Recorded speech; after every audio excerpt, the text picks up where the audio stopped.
I'm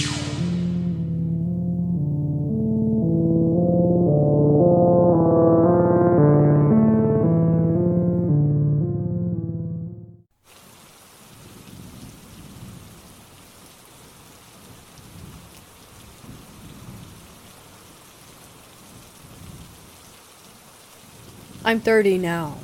When I was in my teens and early 20s, I was into really weird stuff. There's a few local shops that sell unusual oddities and antiques in my town, like art made from dead animals, skulls, pickled specimens, things like that. I started pickling my own specimens around age 20, when I figured out that it wasn't that hard. I had some articulated skeletons, but stuff that I was really interested was supposedly cursed stuff. I bought things people claimed were cursed on eBay, and even drove to different states to buy things from people that they claimed were haunted. I bought 3 different diebuck boxes supposedly cursed from eBay. I bought numerous haunted dolls, whatever I could find. I had some weird taxidermy items too, like a couple 2-headed baby chickens, a 2-headed snake, stuff like that. I had a few things that I wasn't supposed to have either, but I won't get into that. Long story short, nothing weird ever happened. Not a thing. I never had one unusual, creepy experience with any of this stuff. I should start this off by saying I've never really believed in the paranormal or supernatural. Like, I wouldn't say that I'm a skeptic, because I think to use that term you have to go into something deciding that it isn't real and operate from that perspective. I'm fine with saying I have no idea what it is and I can't explain it. I won't say that I don't believe in ghosts, because I really don't know what a ghost is or what it's supposed to be.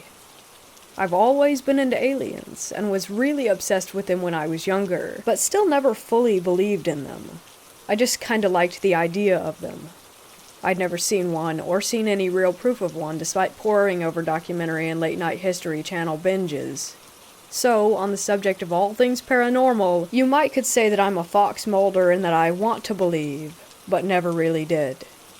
Anyway, needless to say, after the following series of events, my mind is quite a bit more open. Though I won't pretend that I can tell you exactly what was going on.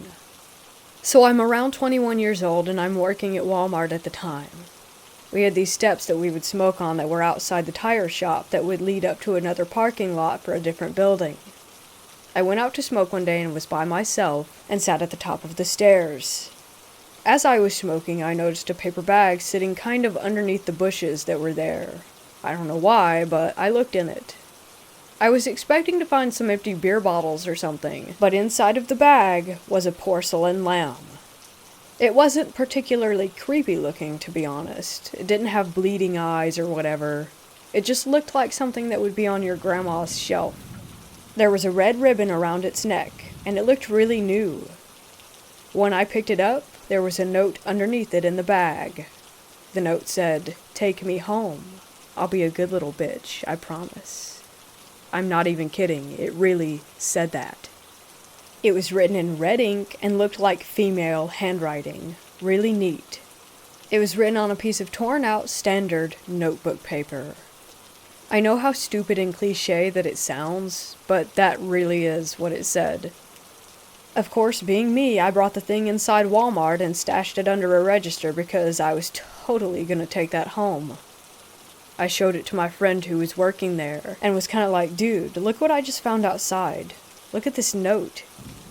And he was like, you should definitely not take that home." But of course I was gonna take it home. I lived for that kind of thing. Anyway, as soon as I set it down, I realized that it was actually a music box, because I jarred it enough, I guess, to make it start playing. I looked at the bottom of it, and it had one of those metal twist pins that you wind up and it plays a tune. I turned it, and it was the least intimidating melody ever. It wasn't creepy at all. I was actually getting legit disappointed, because if you wanted to pull a prank on someone with some scary object, this thing was doing it all wrong. I'm not sure what the melody was. I'd never heard it before, but it was in no way ominous. Fast forward to the end of the workday. I get in my car, come home, and show my then girlfriend. She was into all the same weird things that I was, so she was equally excited about this bizarre discovery. We cleared a space on our dresser for it, and from then on we just referred to it as the lamb. Things started happening immediately, like the next day. Me and my ex didn't have a great relationship, and I spent most of my time in the living room while she hung out in the bedroom. I'd work until around 11 at night, and get home and stay on my computer playing games until around 3 a.m. Then, once she was asleep, I'd go in the bedroom and go to sleep myself. This way, we didn't really have to spend that much time together, and we both quietly preferred it that way. So, the very next day, I'm sitting in the living room and I hear a rustling sound coming from the kitchen. I could see the entire kitchen from where my computer was, and I assumed that it was one of our cats messing with something, but both cats were actually on the floor staring at the kitchen just as confused as I was. The sound seemed like it was coming from the top of the fridge, and it was like it was rustling around the cereal boxes and bags of chips and such that were up there. I assumed it was a mouse because we had found one in there before, and went over to the kitchen to check for it. I turned on the light, and as I walked in the kitchen, I heard the Grudge noise. I've only seen The Grudge once because it was one of the only films that ever actually scared me. I'm not easily frightened, and I generally don't care that much for horror movies, but something about the long, frog-like, gurgling croak sound of The Grudge freaked me out when I was younger. The only similar thing that scared me recently was the screaming bear in Annihilation. Anyway, I start walking toward the fridge and I'm totally hearing the Grudge noise. Just to reiterate, this is only impactful because this is literally one of the only things that I've ever been scared of, and it was coming directly from the top of the fridge where the rustling sound had been. I froze dead in place, and so did my cats. They did not want to go anywhere near that. I had no idea what to do.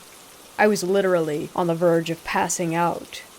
So I tried to articulate this in my head, and I decided that the fridge must be broken, that a fan or something in it must be grinding.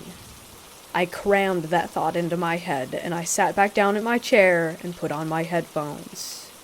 I did leave the light on, I'll admit. Normally, I sat in total darkness. I was really trying to convince myself that the fridge was making that sound, but I was finding it incredibly hard to do so. I was also in panic mode, and I was thinking, what do movies and ghost shows and stuff say? Don't acknowledge that it exists? So I became the dad in every horror film, and I just said, the fridge is broken, and went back to playing WoW while on the verge of jumping out of my own skin and using my headphones to drown out the noise. I actually sat there for way longer than I normally even played WoW because I was genuinely terrified to either move or take my headphones off. I had this horrible thought in my head that as soon as I removed my headphones, I would hear the noise like right next to my ear and turn, and some old woman would eat my face or something. I had no idea how long it went on or when it stopped. I literally sat there until sunrise. I never went to sleep, and I used an Elvis playlist and chatting to my guildmates in WoW to distract me as best as I could. But I literally just sat there frozen in terror the entire night until the sun came up and my girlfriend woke up. She came in the living room around 8 a.m. and was pissed off at me because I never went to bed.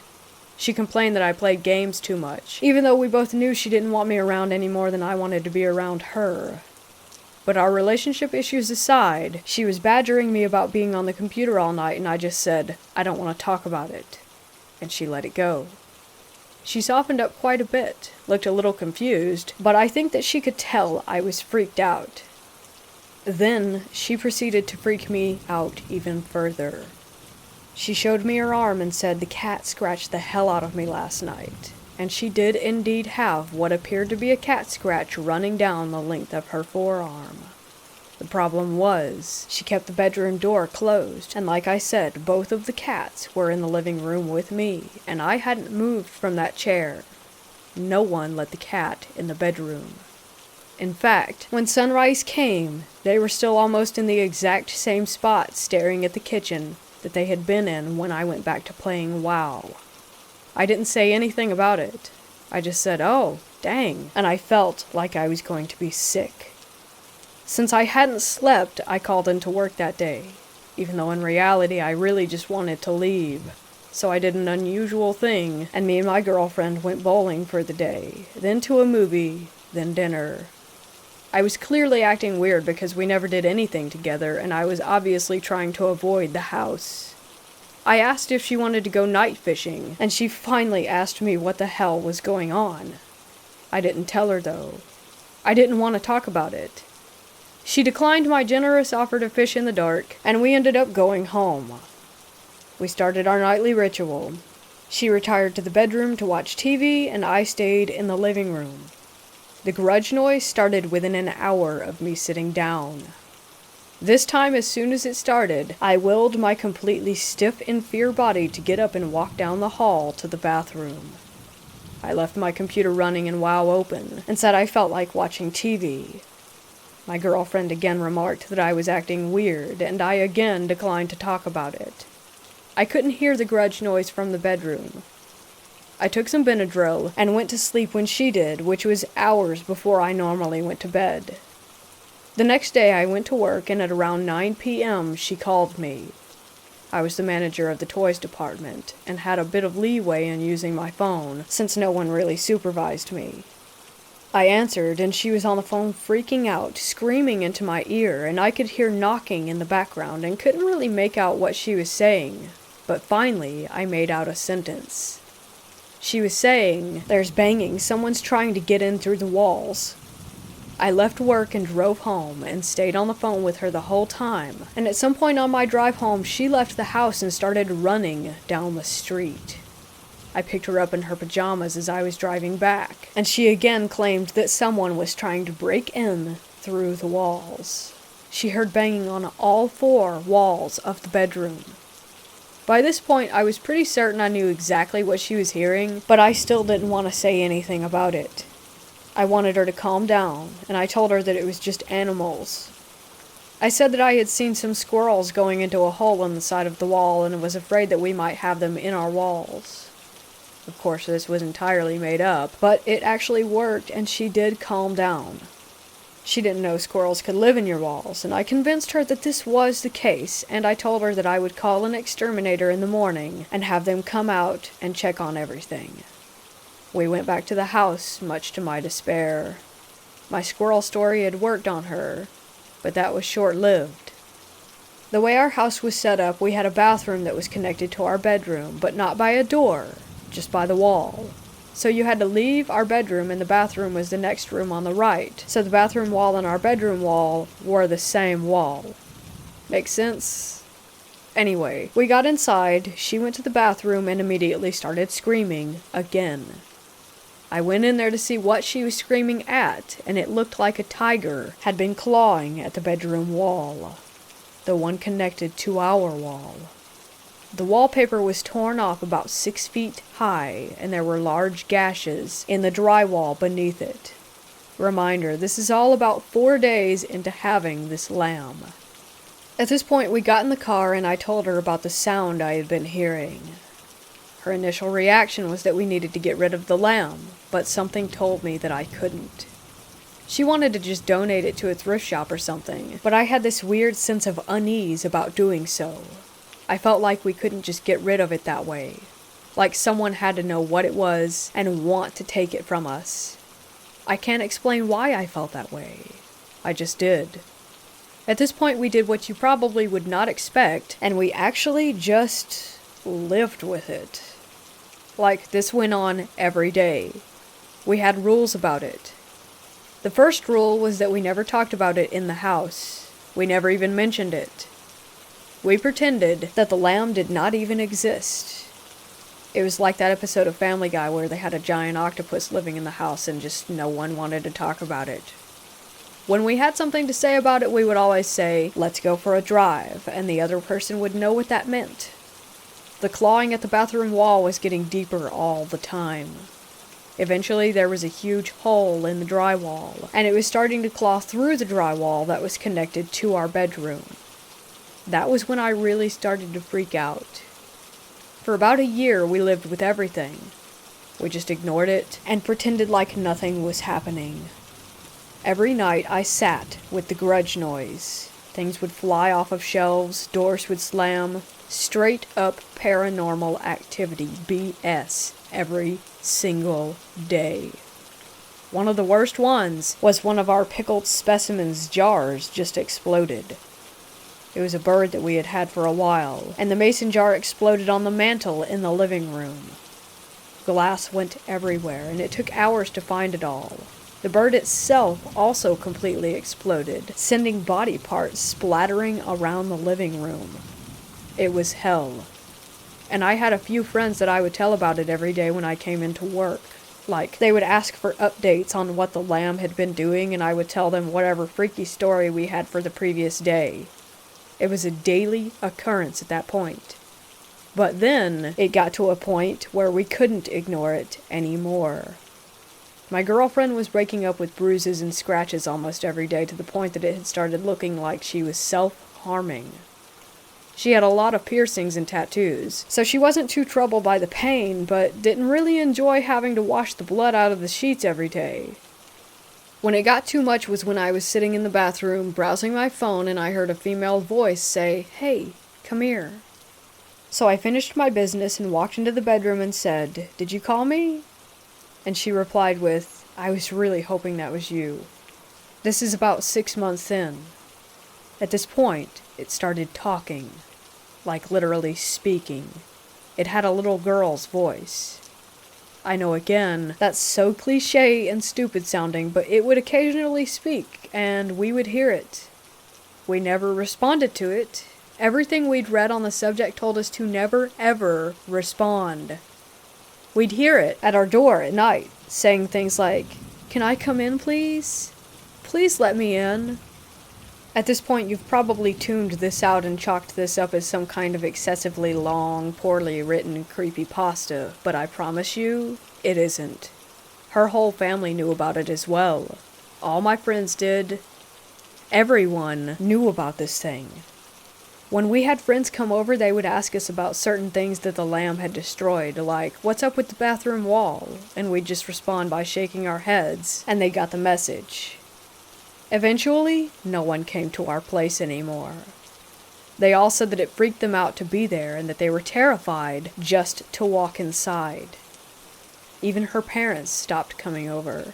Her mother wouldn't even drive down our street. Still, we ignored it. As best we could, anyway. Until one night, I'm sitting on my computer, and a voice right behind me says, "Hey." I thought it was my girlfriend, so without turning around, I said, "Yeah, what's up?" And the voice responded, "Nothing." Then I realized that it wasn't her voice, and I spun around, and nothing was there. I just broke the cardinal rule, and I talked to it. I shat a brick, grabbed my girlfriend, and told her what I did while we drove around in the car. She proceeded to call me an idiot for an hour and asked what we were going to do now. Finally, I decided to Google local paranormal investigators. We contacted a local agency and sent them an email with a more condensed version of everything I've just told you. They responded in a few hours and asked me to send them a picture of the lamb. That was the first time since the day we set it down that I had ever touched it again. I put it in the middle of the kitchen table, grabbed my camera, and took some pictures of it. I sent the pics away in an email, and nothing.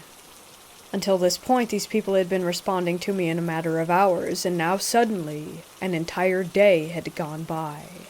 Then 2 days. In those 2 days, everything had escalated tenfold. The house was never quiet now. The grudge noise could be heard outside of the house, and it never stopped.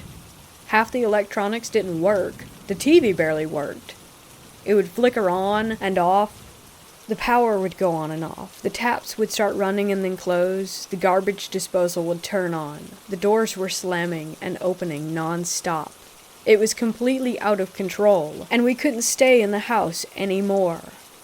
Mind you, I wasn't rich. I'm living on a Walmart salary here, but we got a hotel room. I brought a laptop, and I emailed the paranormal investigators again. They replied to me this time and told me the lady who answers the emails was also their, medium or whatever, and that when I sent her the pictures, she locked herself in her house and has refused to come out for the past 2 days. They told me they were sorry, but that whatever I had was out of their league. So great, right? My house is possessed, and now it's gone apeshit because I talked to it, and the paranormal investigators don't even want to mess with it. I contemplated calling a priest or something, but I'm not religious, and I didn't know if I would have to have faith in the Lord Jesus or whatever for it to work. I contacted another paranormal investigations company in the area and sent them the same pics and basically begged them for help. This time they actually responded and were helpful, and they drove down from about 2 hours away just to talk to us. When they showed up at our house, nothing was happening. It was quiet, and everything looked normal. The doors were all closed, no sounds, nothing.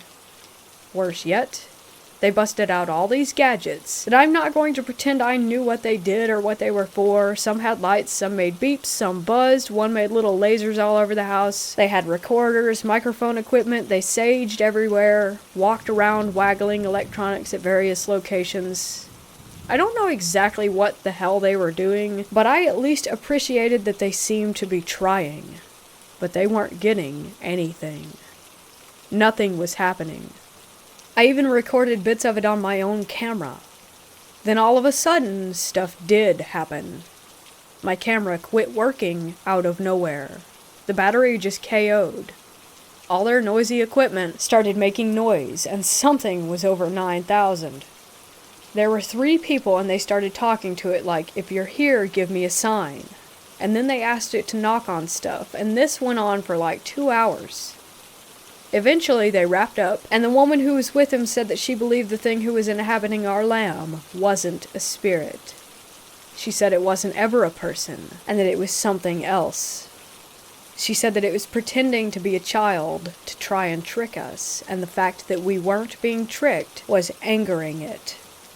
They left and told me that she would call me the next day. She said she knew someone who might be willing to take it.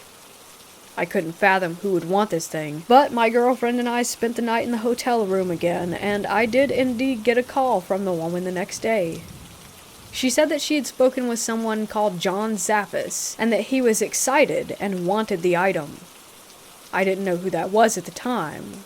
She told me he was the haunted collector, but that meant absolutely nothing to me. They said he had a paranormal museum. They came back to the house, got the lamb, and mailed the thing off to him. Later I realized that the dude had a TV show and is the nephew of Ed and Lorraine Warren. And that's basically it. Once this Zappis dude had agreed to take it, everything stopped. We never had another weird incident happen again. I never fixed the bathroom wall, though. We moved out when we split up, and left it like that for the people that we sold the house to.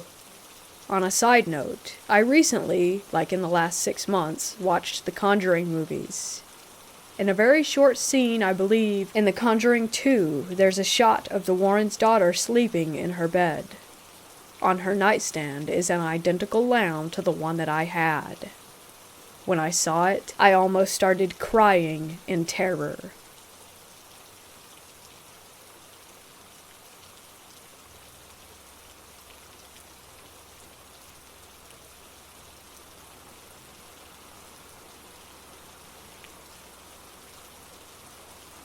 I recently had an experience that I'm just not sure about. I tried explaining it to my sister, and I can't even begin to put into words everything that happened and how I felt. So recently I went on a bit of a road trip and visited a bunch of places in the Southwest, Utah and Colorado, Arizona, and Southern California. I stopped at a park in Colorado that I hadn't initially planned on going to, but had never been to, a place well known for its Native American history. It was absolutely beautiful. Honestly, it was amazing and humbling to see the history of the people there. It made me realize that there was so much more about American history than the rather Eurocentric view of colonialism that I was taught. Anyways, like I said, it was amazing. Given that this was November and very off-season, half the park was inaccessible and attendance was minimal. There were other people, but overall it was very quiet. I had been viewing some building ruins atop the mesa, one huge multi-room building, and not that far away another large building with a very large kiva in the middle, and on the southern side of the building, number 2, was a solstice carving on the wall. I was walking around the smaller solstice building, as there was a couple walking around the large building, and I enjoyed the quietness of being alone. And when I went to the large building, they went to the solstice building, and then they left and I was going back to the solstice building to get some more pics of the solstice marker. I was now alone. It's hard to describe exactly what I felt and how everything went down, but I'll try. It was a pretty nice day, temperature in the upper mid-50s. I'm from the Midwest, so that's still shorts weather to me. Some light, small clouds, but not many, pleasant breeze, and a few birds chirping away, and more than a few chipmunks all over the place. As I walked around the solstice building, everything just became still. Like the wind stopped, the animals went silent and disappeared. It was just weird. There was a large, darkish cloud that came kind of out of nowhere and just hung there. There was a weird heaviness all over. And then there was this smell like what I thought was just a dead animal. Like that sickly sweet smell of rotting meat. I assumed that there was just a dead deer or rabbit or something nearby that the wind had been blowing the smell away, but the wind was gone and everything was just still and heavy. As I reached the solstice marker wall, I noticed that on top of the wall, mind you, the walls are only 2 foot high or so, there was a piece of pottery. I swear that this pottery had not been there before, and it wasn't there in any of my first set of pictures looking back. It was a large, broken piece, but now that I think back it was really clean. The blacks and the whites were incredibly clear. I went and picked it up to get a closer look, and it was really beautiful. A kind of stair pattern and then an angled set of lines. It was really pretty, but it felt off, oddly heavy for its size. I wanted to keep it, and I wanted to take it, and just kept staring at it for what felt like... God, it's so hard to describe how I felt, but the time stood still, and all I wanted was this pottery. Even now, thinking about it, I still get this weird, longing for it. As I held it, everything was just silent and heavy, and that smell was just so strong. But suddenly, there was this huge raven out of nowhere. Legit, it was on the wall 5 feet away from me, and it was the largest bird that I had ever seen in the wild. This huge raven just cawed and flapped its wings, and I kind of snapped back to reality. Honestly, it was bigger than a freaking condor. Its body was easily 3 foot tall, and its wingspan was just massive. I put the pottery piece down on the wall, back where I picked it up from, and just looked at this bird, and the bird just looked back at me, and I turned and walked away. Just like that, the dark clouds blew off, and the wind returned, and there were other birds chirping, and the smell disappeared. Actually, the smell all but vanished when the giant raven appeared. I got about 10 feet away from where I had been standing, just around the corner of the solstice ruins, and I turned around to see the raven, and it was gone. I didn't hear it flap its wings to fly away, and I didn't see anything in the sky, not even a shadow on the ground. It was just gone, and so was the piece of pottery. It was no longer on the wall. I went back to my car and headed back to the visitor center, as besides being totally weirded out over what had happened, it was getting late in the day and I had a fair bit of driving to do to get to my next stop down in Arizona. I had a good 35 minutes drive back to the park entrance to reflect on what had happened and how strange I had felt. Honestly, I felt like I had downed a bunch of Benadryl. I was so foggy until the raven showed up. Even now, I just really can't explain everything that I felt. When I got to the visitor center, I was the only person in the visitor center proper besides the employees, and one guy was just leaving as I entered. In the gift shop, I was getting a mug. I get a mug from each park I visit, and was talking to the park ranger and the cashier, who was an older American Indian woman, about how awesome that the park was, and how I wished that I had learned more about these cultures in school, etc. when I told them about the piece of pottery. I also said something like, "Oh yeah, up at the far view sites there's a dead animal too. When the wind dies down you can smell it." And the park ranger and the cashier quickly looked at each other, and then back to me. The cashier asked me if the smell had come before the piece of pottery, and I said yeah, that the wind had stopped and that the animals were all quiet, and I basically told them everything I said above, minus the intense urge to steal the piece of pottery, and they just looked at each other a few times and kept quiet, except when I told them about this huge raven and how it appeared. The cashier let out a gasp. When I finished my story, they had a few questions about the timing of things, how long everything lasted, and in what order everything had happened, and they asked me to describe the pottery and stuff, and all of a sudden the cashier said, "Would you like some tea?" I love tea and was like, "Yeah, actually that sounds wonderful, thank you," and she went and got some.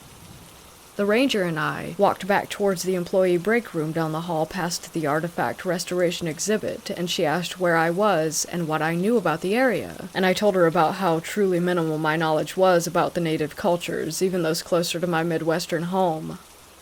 When the cashier returned, she handed me a cup of sage tea, and she asked if I was honest about what had happened. I was really confused, and said yeah, and she told me to drink.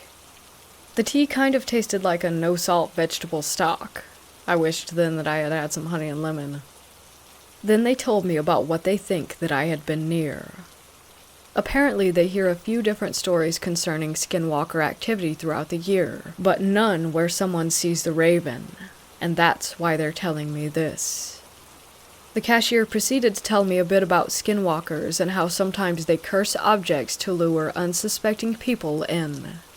She also said that the fact that the raven had appeared and removed whatever enchantments that I felt was very important, that someone greater than us was watching out for me at that moment, because even though skinwalkers can choose many different animal forms, they would never appear as a raven due to the spiritual importance of these birds. She said that if the raven appeared to me, they could share certain information with me that they would never share with anyone. She told me that the sage would help cleanse me of any remnants of the skinwalker's tricks, and suggested that I see a shaman. I had already finished the cup of tea and was getting a little freaked out, but oddly felt more calm after hearing her speak, and I thanked them and left. I tried not to run to my car, but walked very quickly and got out of there. That night, and a night or two later, I had some very vivid dreams, but I can't remember anything of them, which is odd. I usually remember my dreams when I wake up, at least long enough to write them down. But these dreams, even though they woke me up, I couldn't recall them. I don't really know what happened, or if they were just pulling my leg, but once I got home and really started looking into these things, I kind of feel... I don't know.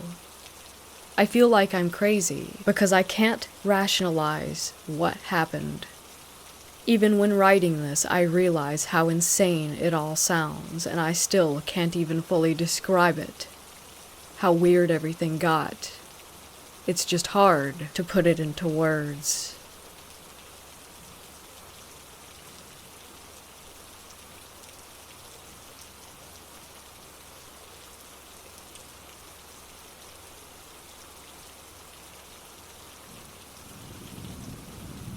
I work for a nonprofit that helps mentally and physically disabled people live fulfilling lives. J and C are brothers. I work for the same company as C, but at a different house. There are several houses around the city and bordering area. He works at the houses that only house children, 4 of them, I believe. His story begins on a graveyard shift, which he was working with one coworker, a middle-aged woman. The house has alarms on the doors and windows, which are alarmed during the night to let them know if any kids try to leave when they shouldn't. C was downstairs in the office. His coworker was upstairs cleaning. Suddenly, the alarms in the house went off, every door and window. He sprang up, assuming that the clients were planning some mass breakout, as he would later refer to it. He yelled up to his coworker to head out one door. He went out the other, frantically looking for whoever was outside. He saw one client standing beneath a tree, but apparently not in any hurry. He thought he recognized the client to be someone we'll call B. He said, "B, head back inside," or something to that effect. He continued searching for the other clients, but after running around in a panic, found no one. He gave up and headed inside to reconvene with his coworker. He said he found B, but no one else. She stunned him when she revealed that everyone was inside, never having left, including B. He said she must be mistaken. He was just outside beneath a big tree in the backyard. She had fear on her face when he insisted this. She explained how what he saw was in fact what staff of that house refer to as white dress, a ghostly woman wearing all white that seems to reside on the property and is often seen under that tree. Needless to say, he was surprised and confused, and definitely creeped out, but the story doesn't end there. Sometime later, a client from another home whom C was very close to sadly died. He was sick for a while, and C was present for his final breaths in the hospital. He was wheelchair-bound when he was alive, and later a client at the white dress home needed a wheelchair temporarily while recovering from a slip and fall accident. They brought the wheelchair that used to belong to K. Right away, B began fixating on it. When it was no longer in use, B would take it for his own enjoyment. Staff took note of this, and couldn't explain why he loved it so much. He would take it outside to a small hill, push it down the hill empty, and then return it to the top and do it again, over and over. B is nonverbal, in that he can't speak with spoken language, but he does understand speech and communicates using gestures. One useful gesture has him select Staff's right or left hand in a sort of this or that conversation. For example, I could hold out my hand and say, "B, do you want tacos for dinner?" Identify it as my left hand option. Or do you want burgers for dinner? Right hand. And then he would choose. He also had a tic where he would hold his palm up to his face very close and sort of mumble into it. This is actually what C thought he saw when White Dress was under the tree. He thought B was there, and that he was doing that. This is important because B would often do this gesture when he played with the wheelchair. Staff got curious and thought that they might be able to determine who B was talking to and playing with in the wheelchair. They posed a sequence of this or that questions with fake names. B, who's in the wheelchair? Is it Michael or Emily? No response. Is it James or Samuel? No response. Is it Stephanie or Teresa? Again, no response. They did this a few times before inserting the real name. Is it Kay or Jen? Right away, he selected the correct hand. Everyone present was shocked. According to C, he was the only real link between Kay and this house. B and Kay didn't know each other, and he didn't believe anyone talked of the previous owner of the wheelchair, so he can't explain how B seemingly knew Kay's name. This story still doesn't end there, however. For reasons unknown to me, C took the wheelchair home for a while. Maybe it was a keepsake. Regardless, he brought it home with him and weird things started happening around his house. C and J, like I said, are brothers. They live in a big house and rent it out with their girlfriends as well as 2 others. One day, everyone was out except for J as well as C's girlfriend. Both of them claimed that the door to C's room slammed much too loudly and hard to be explained by wind, especially since no windows in his bedroom were open. This happened a few times while the wheelchair was there, which is made more interesting when you know that Kay would often get C's attention by slamming doors. Jay said other strange things had happened once the wheelchair arrived too, but I'm not sure what they were and don't want to confabulate the details. I do know that he claimed to once hear someone calling out his name, but no one was home except him. As I said in the opening of this post, both J and C were and still remain skeptics. They agreed that these events are all strange, but ultimately they aren't convinced.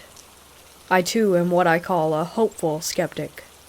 I would love for any sort of paranormal subjects in the world to be verified, but I guess I just need to see it myself to believe it.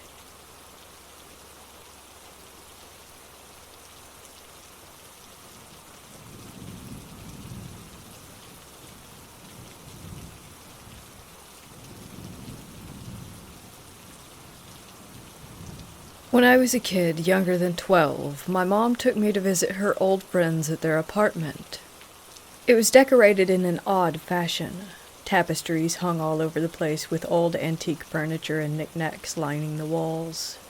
We didn't visit there long at all. On our way out the door, my mom pointed out a statue that they had in their living room. It had a beard, eyes that looked straight ahead, and a walking stick that connected to the base of the statue.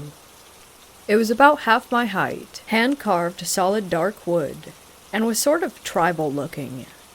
I remember thinking, I really hope they don't offer to let her have that thing. It's scary. And, of course, they gave it to her. I felt uncomfortable sharing the car ride back home with the statue. My mom was raving about how cool it was all the way there. I couldn't have been less happy.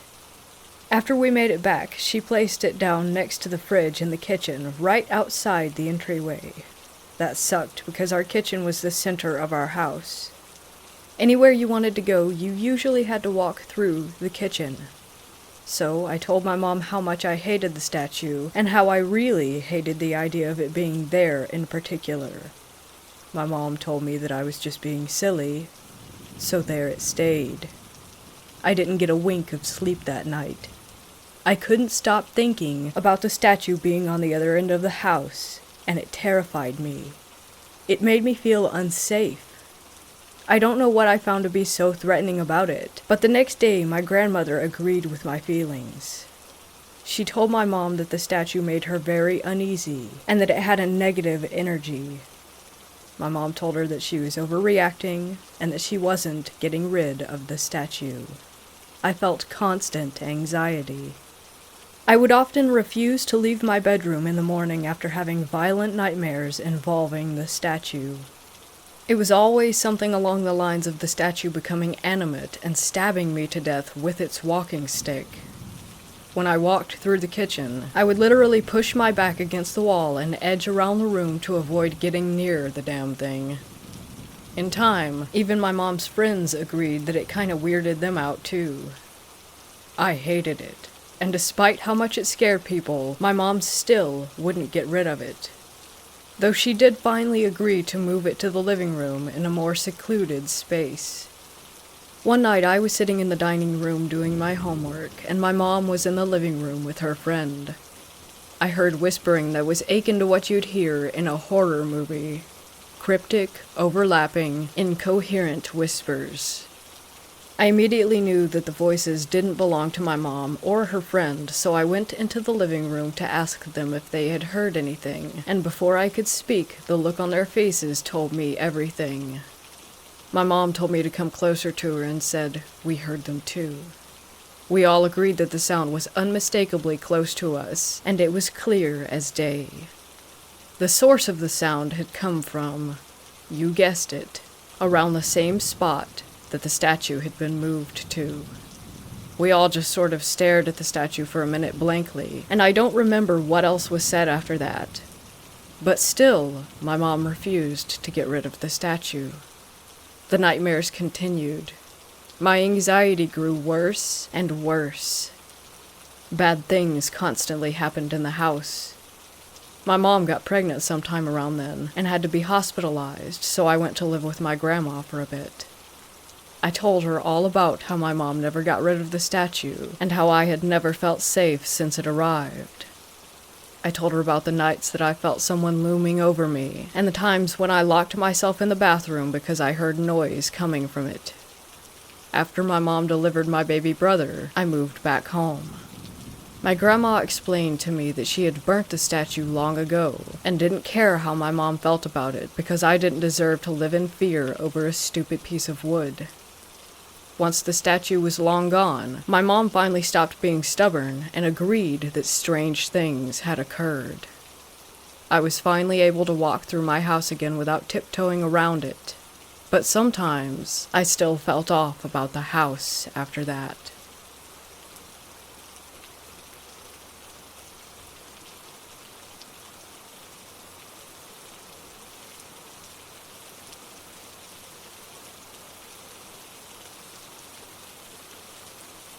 I bought an old antique Asian chest about 15 years ago. It was really lovely. I moved in with my parents while I was in college into the guest house out back. There was no room in the tiny cottage for the chest, so my mom had me put it in the walkway between the back of the house where my young brothers slept and the living room. Everyone, and I mean everyone, hated that piece of furniture. They'd scurry past it as fast as they could to get wherever they were going. Occasionally we would hear knocking or a random door that would just open. One morning my brother Justin and I left and went to run errands and go shopping. When we came back 6 hours later, my mom was raking leaves in the front yard. When we got out of the car, Mom asked, "Wait, when did you come get Justin?" We told her that we had been gone all day. She said, "No, you haven't. I just saw him 2 hours ago. I assumed he'd gone to his bedroom to play video games." I told her that we had been gone since early that morning, and she kept insisting that there was no way. He walked past her. She had said hi to him. She said that he didn't respond to her, but she figured that he had been on a mission to get to his room. When I asked her where she saw him, she said that she was vacuuming in the hallway in front of the chest. I ended up giving it to my older brother, who said that he would hear my nieces laughing and playing in the hallway of his apartment. He said one morning he got up to see the youngest run down the hall into her room, but when he got to her room, she wasn't in there. He threw it out. I wish he hadn't, and I wish that I knew where it was now.